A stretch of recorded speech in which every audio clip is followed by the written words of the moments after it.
Captain Jake Morrison stood on the bridge of the USS Defiance and watched 3,000 human ships gather around Kepler Station. He had never seen so many warships in one place. The metal giants floated in perfect formations, their weapons pointed toward empty space. But Jake knew that space would not stay empty for long. "Captain, we're getting reports from the outer sensors," said Commander Lisa Hayes.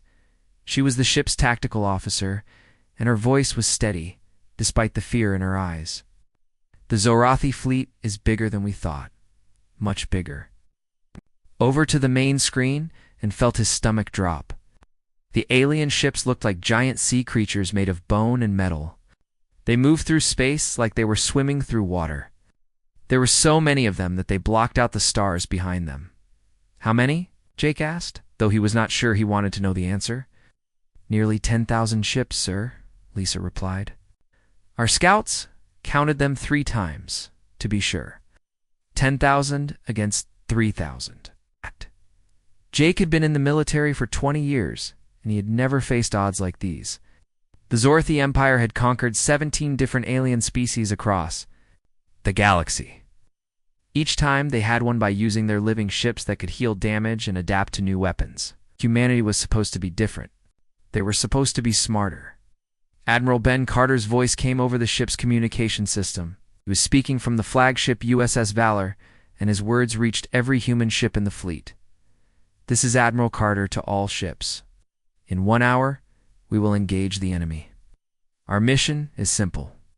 We punch through their lines and destroy their command ship. Intelligence tells us it's the size of a small moon. If we can kill it, their whole fleet will fall apart." Jake looked around his bridge. Lieutenant Commander Amy Foster, his chief engineer, was checking the ship's new shield systems. She had been working for weeks to make them stronger. Dr. Kevin Walsh, the fleet's top scientist, had given them new plasma torpedoes that could burn through alien armor. Every human ship had these new weapons. "All stations report ready, Captain," said his first officer, Commander Ryan Bell. Ryan had served with Jake for 5 years. They had fought pirates together in the outer colonies. But this was different. This was war against an enemy that wanted to eat their entire species. The hour passed quickly. Jake watched the tactical display as the human fleet moved into attack formation.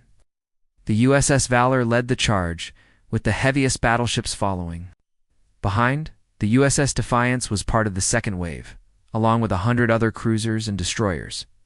"Enemy ships are moving," Lisa reported. "They're coming right at us." The first shots came from the human fleet.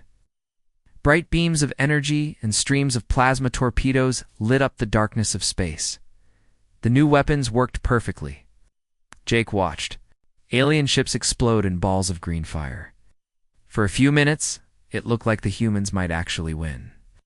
"Direct hit on their left flank," shouted Lieutenant Carl Johnson from the navigation station. "We're cutting right through them." But the celebration did not last long. The Zorathi ships began to change. Their living armor grew thicker where the human weapons hit them. Their own weapons started firing back, and when they hit human ships, the results were terrible.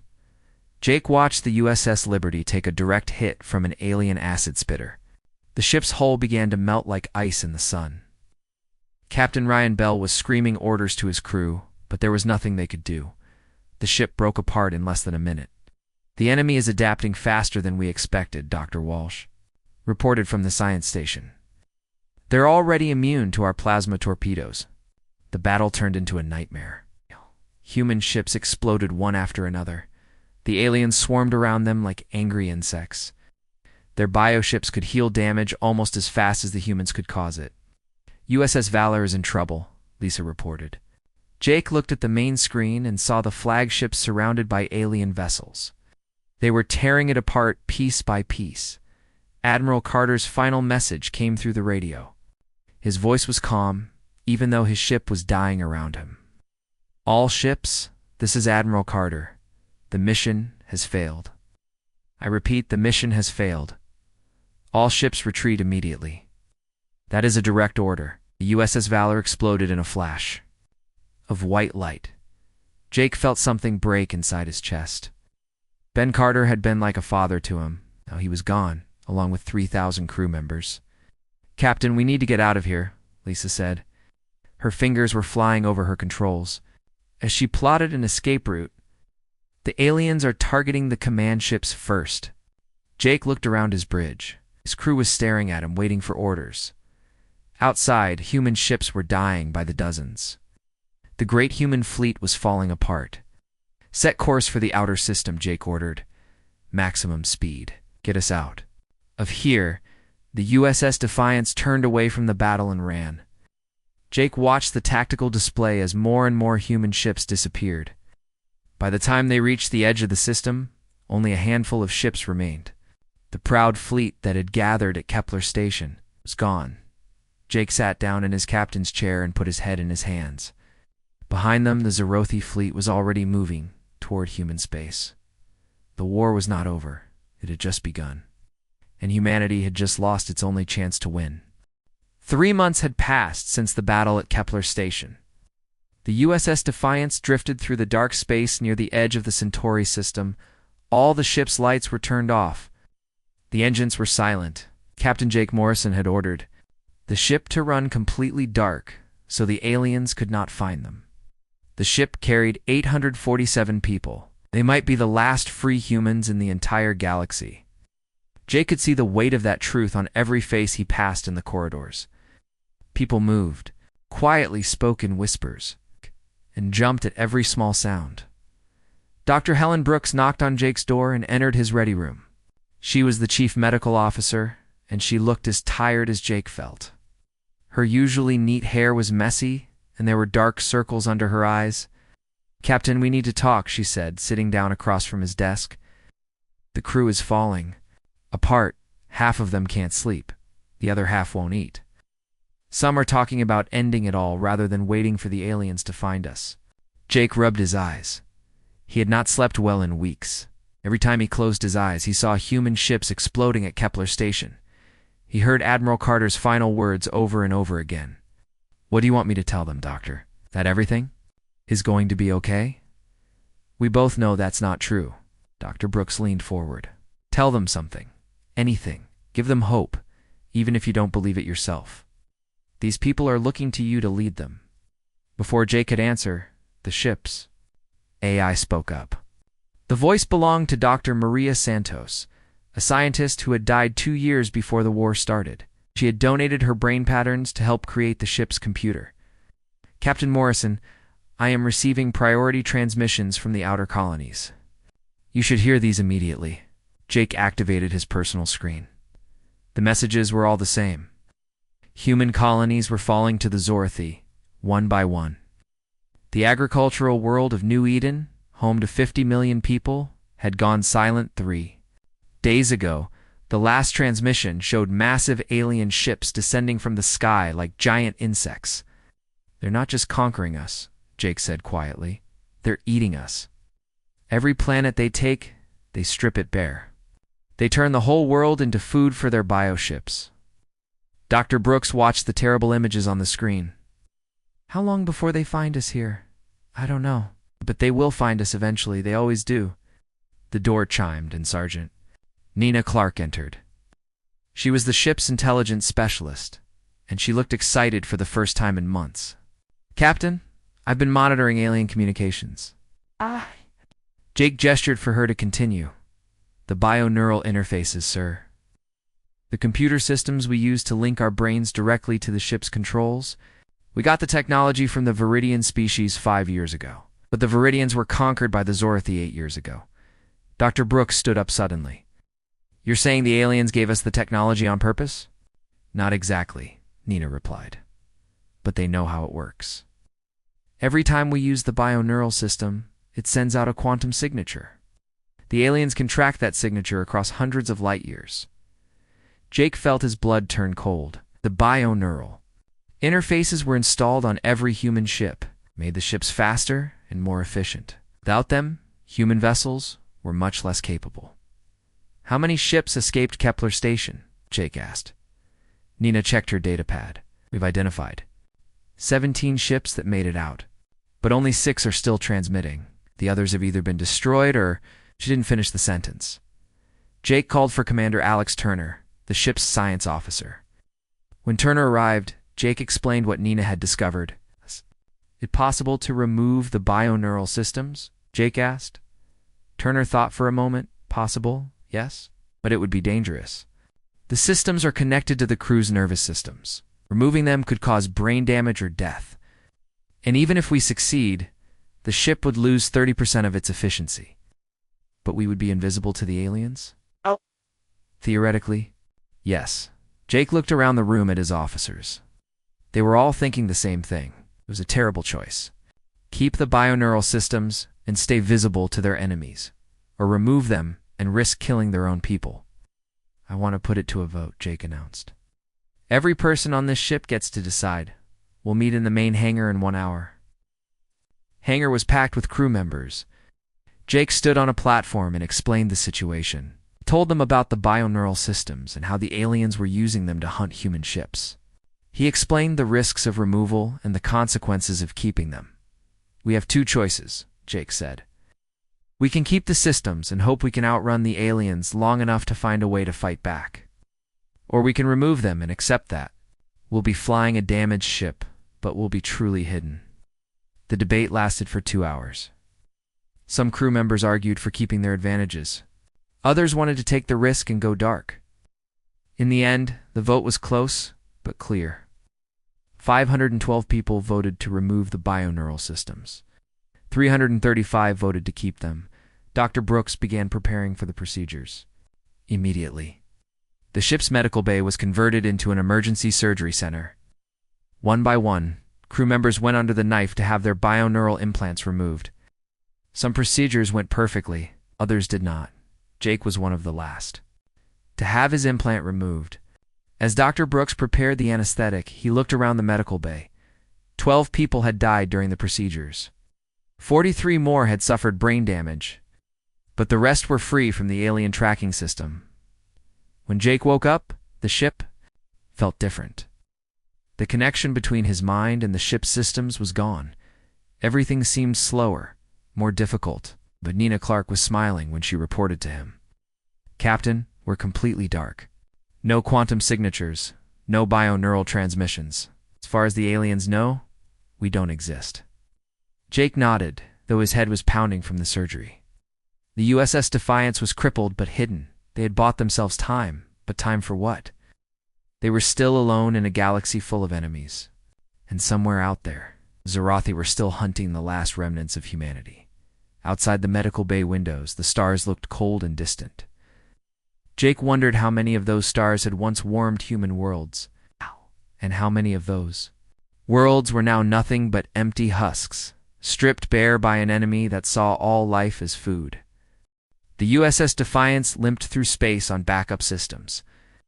Without the bioneural interfaces, everything took twice as long. Simple tasks that used to take minutes now took hours.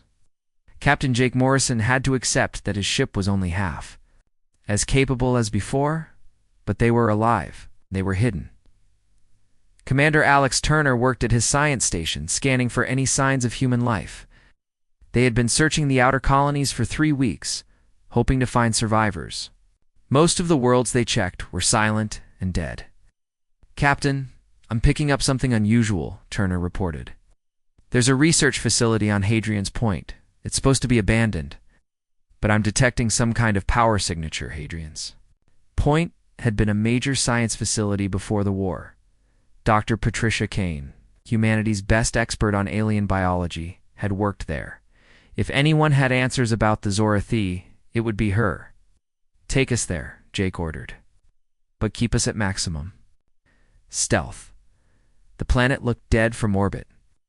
The research complex was dark and silent, but Turner's sensors showed that deep underground, something was still working.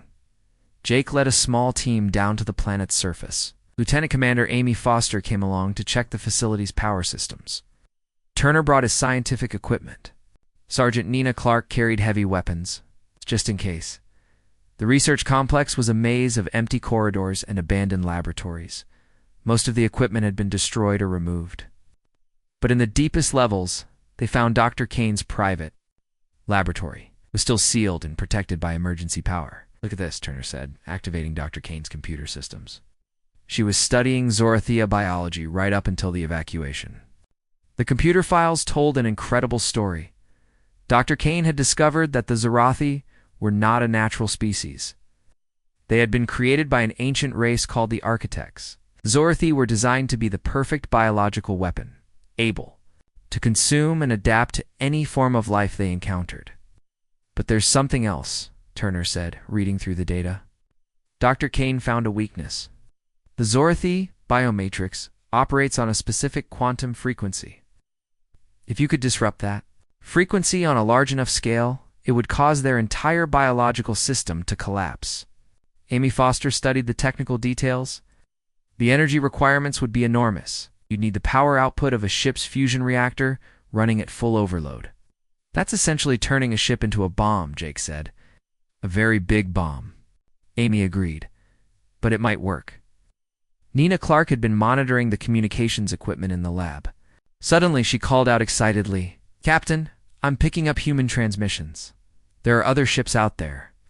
Over the next few hours, they established contact with the scattered remnants of humanity's fleet.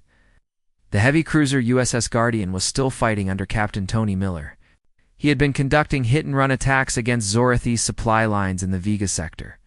The science vessel USS Explorer, commanded by Dr. Laura Adams, had been hiding in asteroid fields while studying Zorothi biosignatures. She had valuable information about how the alien ships operated. Most surprisingly, they made contact with the stealth ship USS Shadow.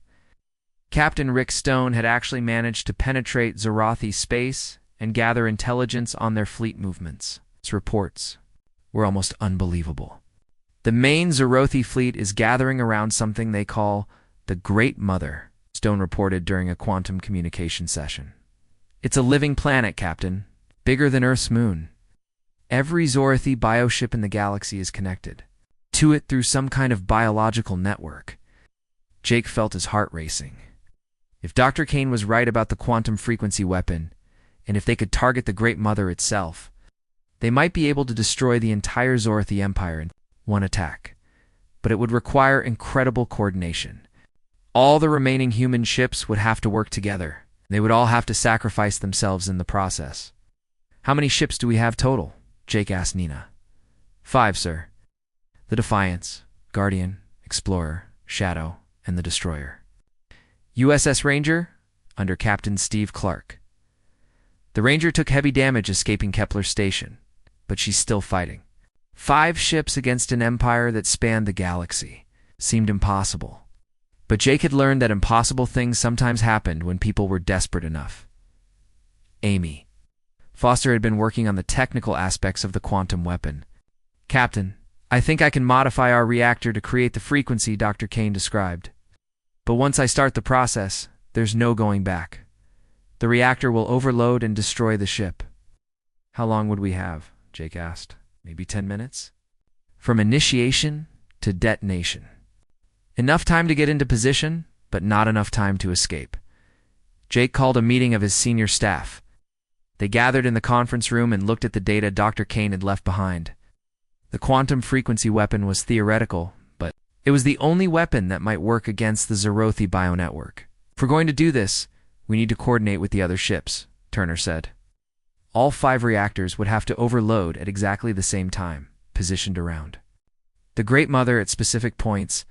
"It's a suicide mission," Dr. Brooks said quietly.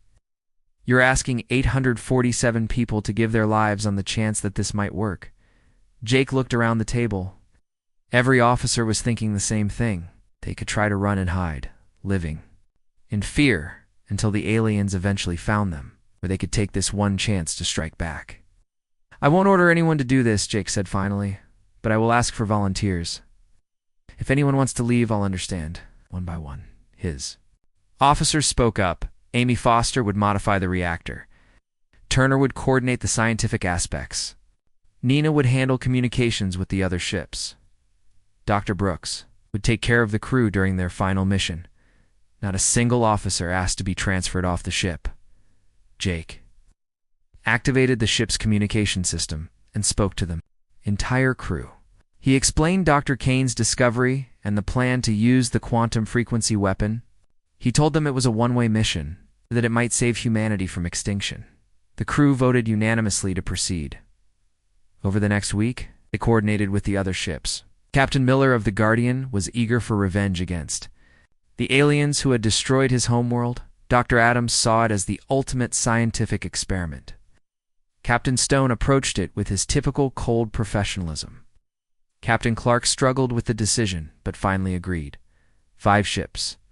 Less than 3,000 people. It was all that remained of humanity's space fleet. But as Jake looked at the tactical displays showing the Zerathi Empire, he felt something he had not felt since Kepler Station. He felt hope. The 5 human ships met in the wreckage of Titan Prime. The colony world had been home to 2 million people before the Zerathi came. Now it was nothing but floating debris and dead space. Captain Jake Morrison looked at the tactical display. Showing the other vessels floating nearby, the USS Guardian looked battered but defiant. Captain Tony Miller had been fighting the aliens for months, and his ship showed the scars of dozens of battles. The USS Explorer was smaller and built for science, not war. Dr. Laura Adams had kept her ship hidden in asteroid fields while studying the enemy. The stealth ship, USS Shadow, appeared and disappeared on sensors as its cloaking systems cycled. Captain Rick Stone ran his vessel like a ghost, striking from nowhere and vanishing again. The destroyer, USS Ranger, was the most damaged of all. Captain Steve Clark had barely escaped Kepler Station, and his ship was held together with emergency repairs. Jake activated the quantum communication link so all 5 captains could talk together. "This is Captain Morrison. Are all ships ready to proceed?" "Guardian ready," came Tony Miller's gruff voice. "My crew knows what we're facing. They want payback for what the aliens did to New Carolina." "Explorer standing by," Dr. Adams reported. "We finished calculating the quantum resonance patterns. The theory is sound, but we'll only know for sure when we try it." Captain Stone's voice was calm and professional. "Shadow is prepared. I've uploaded the latest intelligence on Zerathi fleet positions. The window for this attack is small." Steve Clark sounded tired when he spoke. "Ranger is as ready as she ever be. My crew is young, Captain Morrison. Average age is 23, but they voted to come along anyway." Jake felt the weight of responsibility on his shoulders. Less than 3,000 people and 5 damaged ships were about to take on an empire of trillions. But those 3,000 people might be all that stood between humanity and extinction. All ships set course for the Zerathi staging area. We'll travel in formation, but maintain communications silence once we enter enemy space. From that point on, we're committed. The journey took 2 weeks. During that time, the crews prepared for what everyone knew would be their final mission. Some people wrote letters to families they would never see again. Others found comfort with Lieutenant Grace White, the fleet chaplain who held services. For people of all faiths, Master Sergeant Frank Taylor spent his time checking weapons and equipment. He had been a soldier for 30 years, and he approached the mission like any other job that needed doing. But Jake noticed that even Taylor's hands shook slightly when he thought no one was looking. Amy Foster worked around the clock, modifying the ship's fusion reactor. The process was dangerous and complicated. She had to rewire the entire power grid while keeping the reactor stable. One mistake would blow up the ship before they ever reached the target. "The modifications are complete," she reported to Jake on the 13th day. "I can trigger the overload sequence on your command.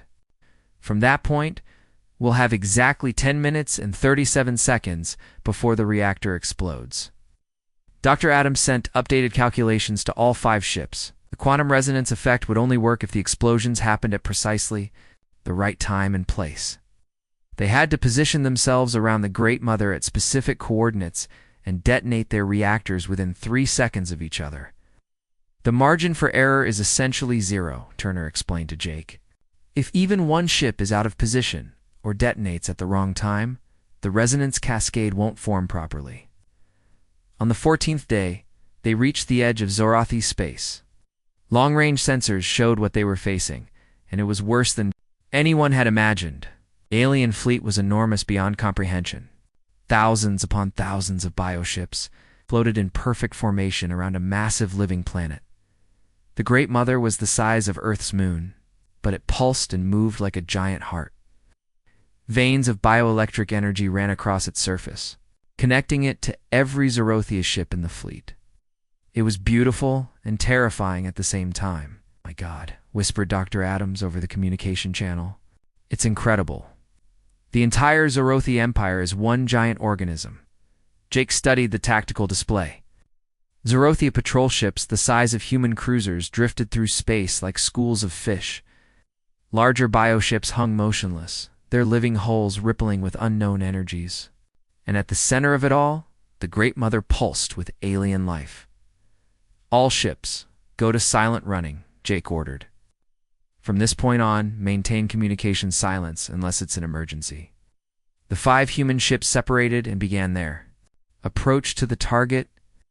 Each vessel had a specific route and timing that would bring them to their assigned positions around the Great Mother. The USS Defiance had the most dangerous assignment, approaching directly over the Great Mother's North Pole. As they got closer, Zorothia patrol ships began to notice them. The alien vessels moved to investigate, their biosensors searching for the intruders. But the human ships were running dark and cold, using every stealth technique they knew. The USS Shadow penetrated deepest into the formation. Captain Stone's ship slipped between the alien vessels like a fish swimming through coral. His stealth systems were the best in the human fleet, and he used every trick he had learned in years of covert operations. The USS Guardian and USS Ranger took flanking positions, fighting through increasing numbers of Zorothia patrols.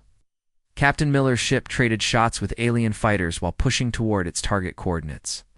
The Guardian's armor was thick, but the Zorothia weapons were eating through it piece by piece. "Guardian to all ships," came Miller's voice over the emergency channel. "We're taking heavy damage, but we're holding position. Tell my daughter on New Sydney that her daddy died fighting for humanity." The USS Explorer used its scientific equipment to analyze the Great Mother's energy patterns while approaching its target position. Dr. Adams transmitted constant updates to the other ships. It's helping them fine-tune their approach vectors. Jake watched his tactical display as the USS Defiance pushed through the heart of the alien fleet, swarmed around them like angry insects. The ship's hull rang with impacts from alien weapons, but Amy Foster kept the reactor stable through pure determination and skill. "Captain, we're in position," reported Lisa Hayes from the tactical station. "All ships report ready for final phase." Jake looked around his bridge. His crew was at their stations, ready to carry out the mission. They all knew they would be dead in a few minutes, but none of them showed fear. They were doing their duty, and that was enough. Lieutenant Sam Rodriguez coordinated the final countdown. All 5 ships had to trigger their reactor overloads at exactly the same moment. The synchronization had to be perfect. "All ships, this is Rodriguez with final countdown. 60 seconds to execution." Jake stood up from his captain's chair. Around him, Zorothia ships were closing in. The Defiance shuddered under constant weapons fire, but the shields held. 30 seconds to execution. Amy Foster's hand hovered over the reactor controls. The other 4 ships were in position, their crews ready to make the ultimate sacrifice. 10 seconds to execution. Jake thought about Earth so far away. He thought about the colonies that had fallen and the billions of people who had died. Thought about Admiral Carter and all the ships that had been lost at Kepler Station, double quotes, 5.3.2.1. Execute. Jake gave the final order that would save humanity and doom his ship. "All ships, execute Protocol Omega. For humanity." Amy Foster pressed the button that would destroy her ship and everyone on it. The USS Defiance's fusion reactor began to overload, building toward an explosion that would tear space itself apart around the Great Mother for other human ships. Did the same thing at exactly the same moment. Captain Jake Morrison watched the countdown on his screen. 10 minutes and 37 seconds until detonation. Around them, Zorothia biofighters swarmed like angry wasps, but it was too late to stop what was coming. "All stations, this is the captain," Jake announced over the ship's communication system. "It has been an honor serving with all of you. In 10 minutes, we will strike a blow that will echo across the galaxy. Hold your positions and do your duty." On the main screen, Jake could see the other human ships taking their final positions. The USS Shadow had penetrated closest to the Great Mother, using its stealth systems to avoid detection until the last possible moment. Captain Rickstone's final transmission was brief and professional. Shadow in position. Reactor overload initiated. It's been an honor, Captain Morrison. USS Guardian was taking the heaviest fire. Captain Tony Miller's ship was surrounded by Zerothi vessels, but he held his position even as his hull was being torn apart. His voice came over the emergency channel, calm despite the chaos around him. Guardian, holding position. Reactor critical, and climbing.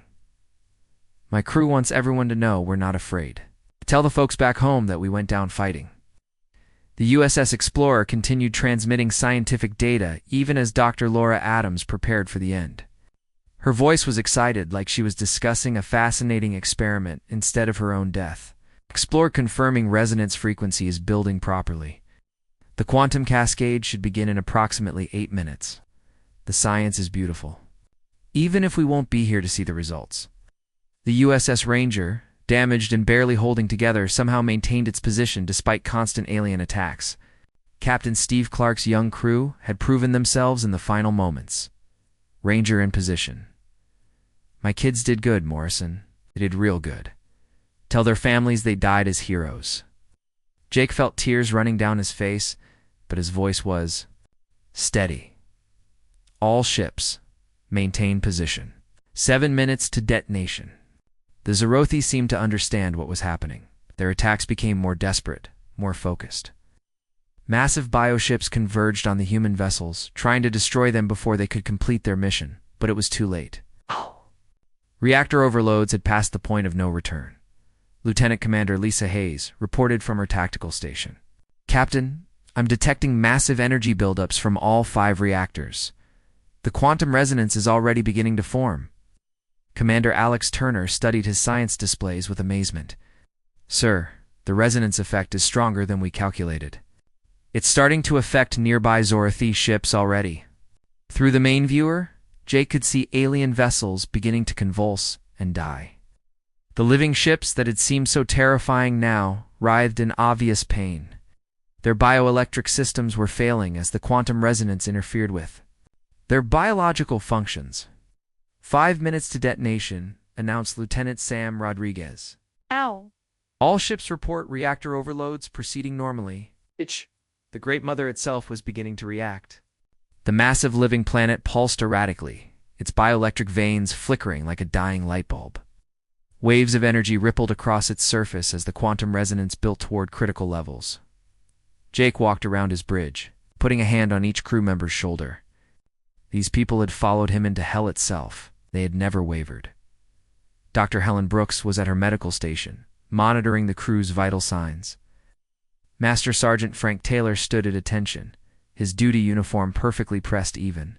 In their final moments, 3 minutes to detonation, Rodriguez reported. Quantum resonance approaching cascade threshold. The effect was spreading faster than anyone had predicted. Zerothi ships throughout the fleet were beginning to fail. The bioneural network that connected them all was turning into a weapon against them. As each ship died, it sent feedback through the network to every other vessel. Captain Turner said with wonder in his voice, the resonance is cascading through their entire bionetwork. It's not just affecting the local fleet. This is going to reach every Zerothi organism in the galaxy. Jake felt his heart leap. They had hoped to damage the local fleet. Instead, they were about to destroy the entire Zerothi Empire. Every living ship, every bioweapon, every alien creature connected to the Great Mother would die in the next few minutes. 2 minutes to detonation. All ships maintaining position. Through the view screen, Jake watched the death of an empire. Zerothi vessels were shutting down by the thousands. The Great Mother convulsed like a giant animal in its death throes. Bioelectric storms raged across its surface as the quantum resonance tore its living systems apart. Amy Foster looked up from her engineering station. Captain, I want you to know that working with this crew has been the best time of my life. We did something incredible here. 1 minute to detonation. Quantum cascade reaching maximum intensity. Jake sat back down in his captain's chair and looked around his bridge one last time. These people had given everything for humanity. They had faced impossible odds and found a way to win. No matter what happened next, they had saved their species from extinction. 30 seconds to detonation. All ships report ready. Jake activated the ship's communication system for the last time. This is Captain Morrison to all ships. In 30 seconds, we will have won the greatest victory in human history. Your sacrifice will save billions of lives. Your names will be remembered forever. 10 seconds to detonation. Jake thought about Earth, green and blue and beautiful, thought. About children playing in parks and lovers walking on beaches. He thought about all the human worlds that would now have a chance to rebuild and grow. Double quotes 5, ... 3, ... 2, ... 1, ... The 5 fusion reactors exploded simultaneously, creating a wave of quantum energy that tore through space like the hand of God. The resonance effect cascaded through the Zorathi bionetwork at the speed of light. Reaching every corner of their empire in moments, the Great Mother died first, its massive bulk collapsing in on itself as its biological systems failed completely. Then the effects spread to every Zorathi ship in the galaxy. Bio-vessels that had conquered 17 species simply stopped working. Their crews died as their living ships became tombs. 6 months later, Admiral Janet Parker stood before a massive memorial on Earth. The quantum crystal monument rose 100 meters into the sky, with the names of every crew member from the 5 ships carved into its surface. The names glowed with their own inner light, ensuring they would be visible forever. Earth was celebrating Liberation Day. The Zorathi Empire was gone. It's destroyed by 5 human ships and less than 3,000 people who had refused to surrender. Across the galaxy, other species that had been conquered by the aliens were free again. A new age of cooperation was beginning. A young cadet from the New Geneva Naval Academy approached the memorial with her instructor. She looked up at the glowing names and asked a question. "Sir, what happened to the ships that saved us? Did any of them survive?" The instructor was an old veteran who had lived through the war. He had gray hair and scars on his hands from battles long ago. He looked up at the memorial and spoke quietly. No cadet, no fleet survived that day. All 5 ships were destroyed in the attack, but sometimes that's exactly what victory looks like. These people gave their lives so that humanity could live. They chose to die so that we could have a future. The cadet stared at the names glowing in the crystal. "Will we ever see courage like that again, sir?" The old veteran smiled. "I hope we never have to, cadet. But if we do, I believe humanity will rise to meet the challenge. It's what we do. It's who we are." Above them, the memorial gleamed in the sunlight, a testament to the sacrifice that had saved the galaxy. The names of Jake Morrison and his crew would shine forever, reminding future generations that sometimes the greatest victories come from the willingness to give everything for something greater than yourself. In the end, no fleet had survived. But humanity lived on, carrying the memory of those who had died for freedom among the stars.